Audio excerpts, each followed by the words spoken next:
Thank you for inviting me to testify today on how we can ensure the safety and well-being of unaccompanied children. The historic border crisis our country is currently facing isn't only harming American communities and the integrity of our system, but migrants themselves, especially children, many of whom arrive unaccompanied. Let's face it, this is a crisis within a crisis. And it began in 2008 with passage of the Trafficking Victims Protection Reauthorization Act, or TVPRA, a law that hasn't lived up to its name. If we really want to ensure the safety and well-being of these vulnerable children, we must be honest about what caused the crisis and how to end it.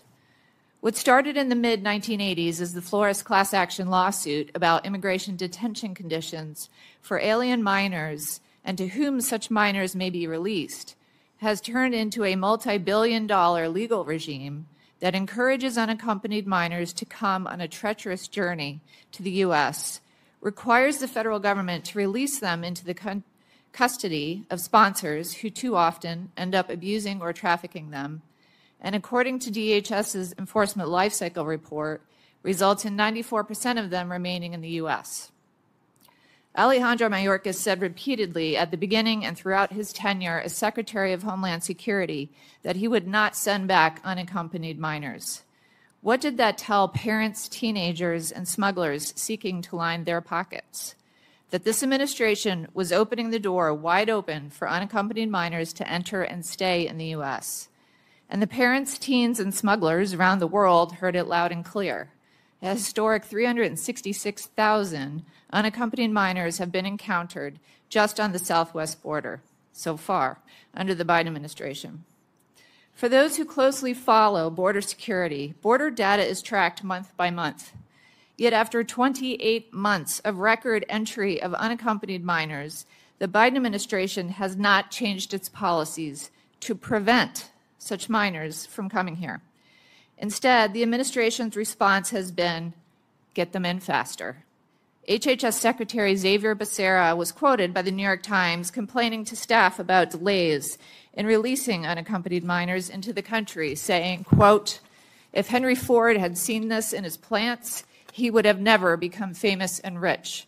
This is not the way you do an assembly line, unquote. Secretary Mayorkas has likewise pushed for speedier processing of illegal aliens, including minors, into the U.S.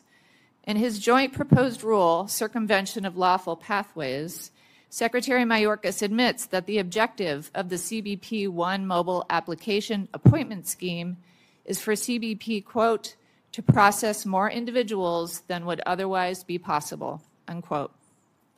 Like the border crisis itself, this administration's handling of unaccompanied minors is intentional.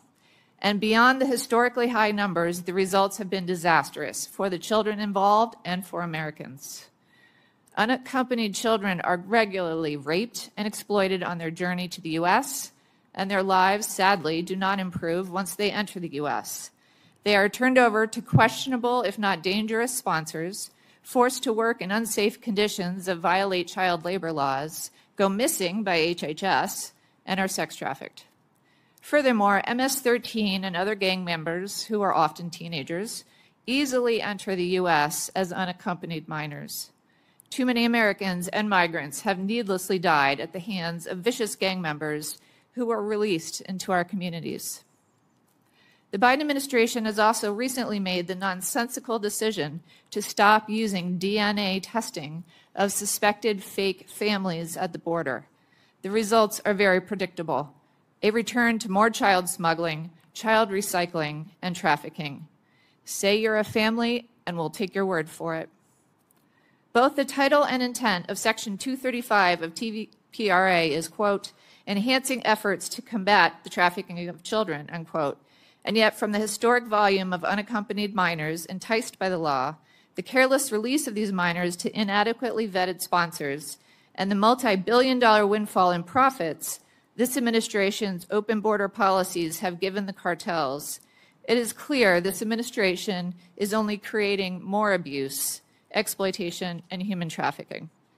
Section 235 of the TVPRA and the Flores court interpretation are abject failures. Instead of exploring ways to accommodate the current flow of unaccompanied children, Congress should accept that laws and judicial orders have resulted in terrible consequences, and it should replace them with a rational and effective system to prevent the unlawful and dangerous flow of unaccompanied minors into the U.S. Thank you.